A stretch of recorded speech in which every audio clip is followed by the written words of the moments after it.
Peer করে আপনারা হয়রান পেরেশান হয়ে যাচ্ছেন। আসুন আলাপ আলোচনা করি, আপনাদের কি দাবি দেওয়া আছে সে সমস্ত আমরা শুনবো এবং আমরা গণতন্ত্রকে প্রতিষ্ঠা করব। অধিকার আদায়ের জন্য, কথা বলার জন্য, সমাবেশের অধিকারের জন্য, এই মানুষের কথা বলার অধিকার প্রতিষ্ঠার জন্য আমরা সংগ্রাম করেছি, রক্ত দিয়েছে। 16 বছর অনবরত এদেশের মানুষ সংগ্রাম করেছে, রক্ত দিয়েছে, শহীদ হয়েছে ভোটাধিকার আদায়ের জন্য, গণতান্ত্রিক অধিকার আদায়ের জন্য, সাংবিধানিক অধিকার আদায়ের জন্য, মানুষের মৌলিক অধিকার মানবাধিকার আদায়ের জন্য, প্রতিষ্ঠার জন্য।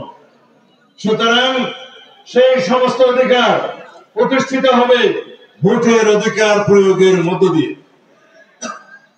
যদি আমরা একটা সুষ্ঠু, নিরপেক্ষ, শান্তিপূর্ণ, অবাধ নির্বাচনের মধ্য দিয়ে, ভোটাধিকার প্রয়োগের মধ্য দিয়ে একটি জাতীয় সরকার প্রতিষ্ঠা করতে পারি, একটি রাজনৈতিক সরকার প্রতিষ্ঠা করতে পারি, তাহলেই পরে আমাদের সে সমস্ত অধিকার বাস্তবায়িত হবে।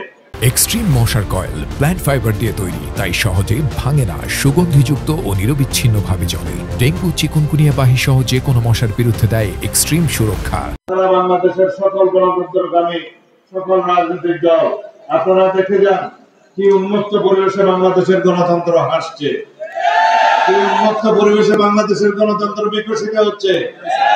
আমরা আলাপ আলোচনা করব, আমাদের মধ্যে ভিন্নমত থাকবে, কিন্তু আলাপ আলোচনার মধ্য দিয়ে আমরা গণতন্ত্রকে শক্তিশালী করব, গণতান্ত্রিক যাত্রাপথে আমরা থাকবো এবং গণতন্ত্রকে শক্তিশালী করার মধ্য দিয়ে এই দেশকে একটি সমৃদ্ধ দেশে পরিণত করব। নির্বাচন নিয়ে কথা হচ্ছে, নির্বাচনের মৌসুম শুরু হয়ে গেছে, নির্বাচনের সময়সীমা ঘোষণা হয়ে গেছে, নির্বাচনের তফসিল ডিসেম্বরের প্রথমার্ধে ঘোষিত হবে ইনশাআল্লাহ। এখন আপনারা প্রতি ঘরে ঘরে যাবেন, ধানের শেষের পক্ষে সালাম দিবেন। কেউ কেউ বক্তৃতা দিয়েছে, এখানে আমার চেয়ে বেশি জনপ্রিয় আমার বউ, তাহলে আমার নির্বাচন করার দরকার নাই, যে জিতবে তাকে নির্বাচন করতে হবে ইনশাআল্লাহ। আরো বলেছে যদি আমার সন্তান আসে তারাও নাকি বেশি ভোট পাবে, কিন্তু এটা গণতন্ত্রের ভাষা না।